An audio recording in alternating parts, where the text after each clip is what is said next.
Harapan saya tak banyak. Mudah-mudahan ibu-ibu yang selama ini sudah merasa puas dengan duit 174 juta, ternyata amal kita belum ada apa-apa. Selesai pengajian nih makin semangat untuk share anggota komunitas hamba Allah. Makin banyak ikut, makin banyak daftar, makin besar komunitas, makin banyak yang bersedekah, makin besar bisa manfaatnya untuk umat insyaallah. Cerita kita di Yayasan Tabung Wakaf Umat ini didengar oleh orang Kabupaten Kampar, didengar oleh Rokan Hulu, didengar oleh Pasir Pangarayan, didengar oleh Indragiri Hilir, didengar oleh Kuantan Singingi, didengar oleh Dumai. Karena cerita ini menular, menjalar sebagaimana jaring laba-laba, sebagaimana grup-grup WhatsApp, grup-grup Instagram, follower YouTube. Maka kita sedang menebarkan kebaikan dalam rangka watawasau bil haq watawasau bis sabr. Oh, kami di luar kota belum bisa ikut pengajian, maka ibu-ibu mesti membuat pengajian online. Kami belum bisa ikut pengajian di Pekanbaru, maka ibu-ibu mesti sabar-sabar mengelola grup WhatsApp. Komunitas hamba Allah grup online, tapi surganya offline. Grup-grup luar kota. Maka ini semua adalah usaha kita.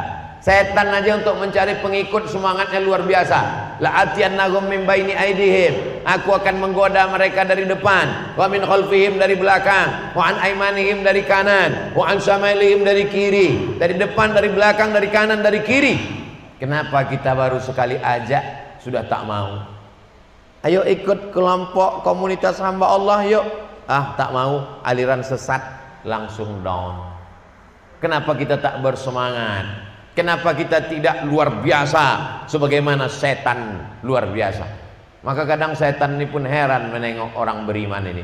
Aku aja mau masuk neraka seserius ini, kata setan. Bisa pula kalian mau masuk surga santai saja. Siapa yang sebetulnya yang semangat ini, kata setan? Setan mengkafiri Allah, mengingkari Allah, semangat luar biasa mengajak orang masuk neraka. Kita yang beriman kepada Allah, percaya kepada Allah, mengaku umat Rasulullah SAW, santai saja. Mau sedekah, sedekahlah. Mau semangat, semangatlah. Mau masuk surga, silakan. Mau masuk neraka, kursi kosong masih banyak. Mana bisa begitu? Mesti semangat terus. Memangnya nanti kalau komunitas hamba Allah ini besar, duitnya banyak, Ustaz Somad dapat berapa persen? Tak ada. Ini bukan multi level marketing. Lalu Abdul Somad dapat sekian persen? Tidak ada. Seperak haram lillah, tak ada dapat apapun. Lalu yang kita inginkannya apa?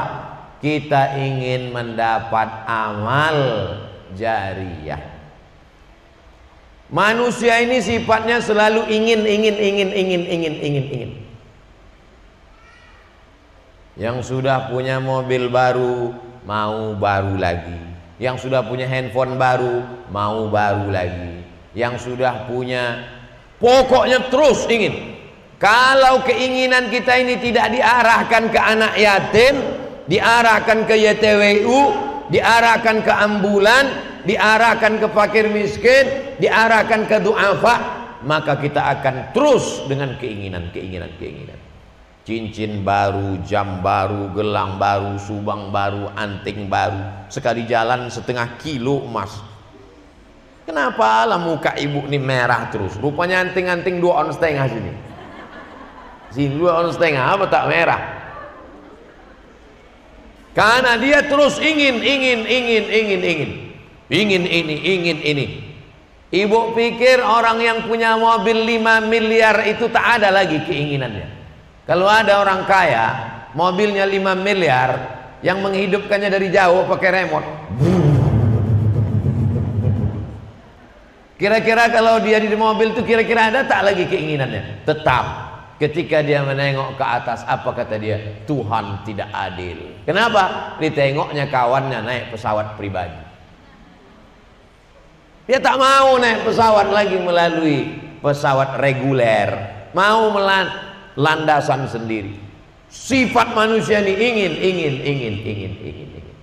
Selalu maka kita mesti lihat. Saya untuk memotong keinginan-keinginan saya ini, supaya tak terpikir mau beli jam baru, tak terpikir mau beli cincin baru, tak terpikir mau beli mobil baru. Bagaimana memotong keinginan ini? Tengok anak yatim.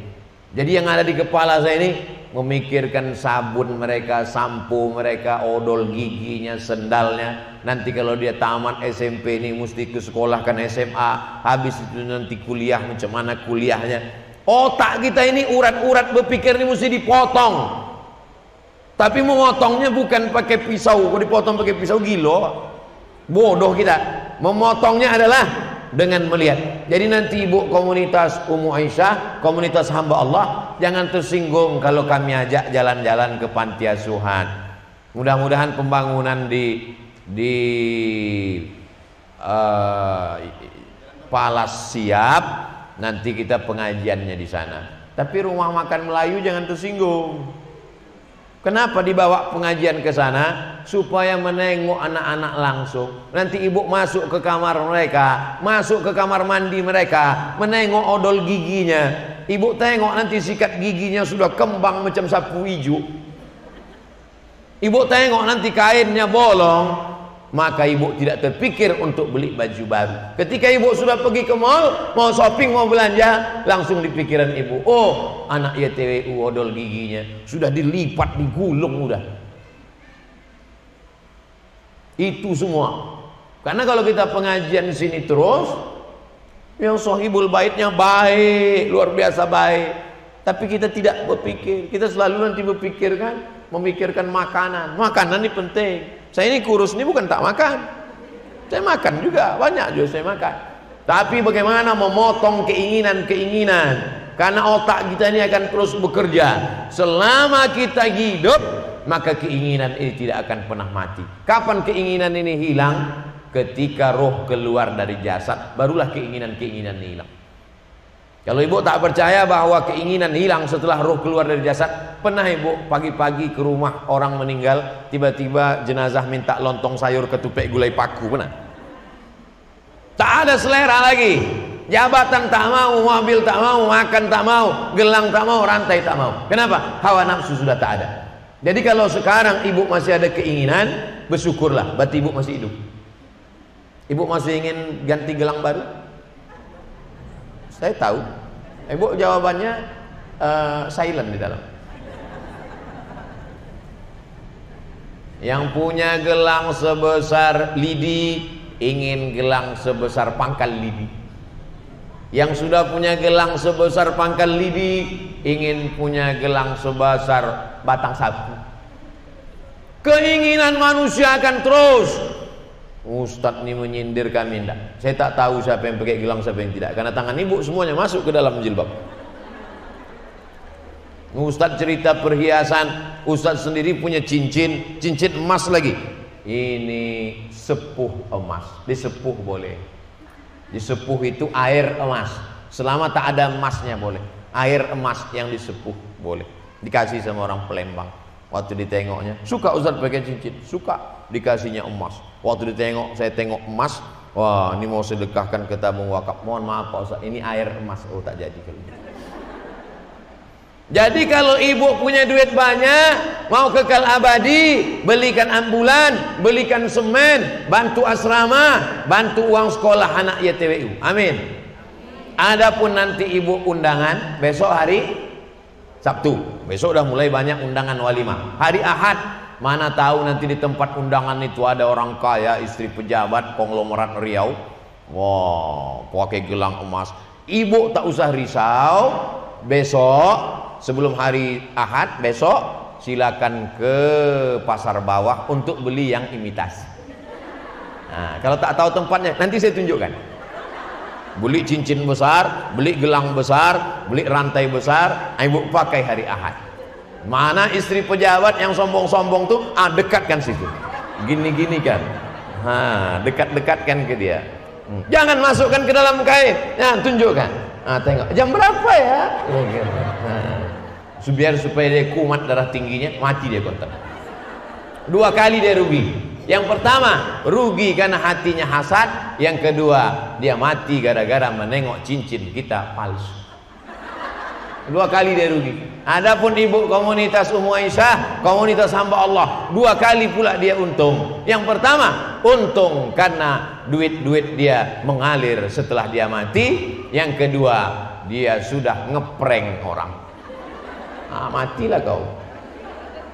Tapi tentu kita tak jahat. Kita tak senang juga nengok orang mati. Kita doakan mudah-mudahan perempuan-perempuan yang kaya-kaya, bini-bini pejabat, bini-bini konglomerat di Pekanbaru, di Riau ini, kita doakan panjang umur.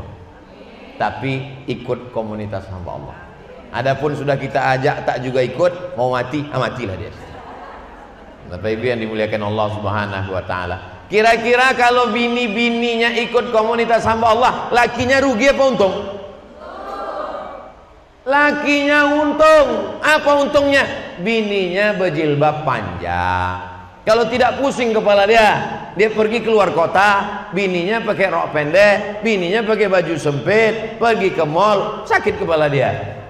Untungnya kalau bini dia ikut komunitas hamba Allah, komunitas Ummu Aisyah. Apa untungnya? Pergi dia keluar kota, dia tenang. Kenapa? Karena duit-duit itu tidak akan dipakai untuk maksiat buat dosa. Bininya pasti pandai mengaji, karena di komunitas-komunitas diajarkan tahsin. Bininya pasti ingat akhirat. Tak akan mungkin dipaksanya laki. Bang, korupsi lah bang. Tak sabar aku masa pakai mobil itu terus. Tetangga kita tahun 2000 ini, 2021 ini udah 3 kali ganti. Kita itu juga kreditnya lagi tak lunas-lunas. Korupsi lah bang. Insya Allah suaminya tidak akan didorong masuk neraka jahanam. Andai pulang lakinya bawa duit 1 koper, pasti istrinya akan bertanya, ini duit halal apa duit haram bang? Aku rela hidup susah, aku rela makan sekali sehari, aku rela hidupnya tidur di lantai. Yang penting kita tidak masuk neraka jahanam. Tapi sayangnya ini cuma ada di sinetron. Insya Allah kalau perempuan-perempuan sudah mengaji, suaminya jadi aman, dan anak-anaknya pun juga akan jadi anak yang soleh dan solehah. Insya Allah. 45 menit dari jam 5 sampai jam 5.45 sudah saya sampaikan.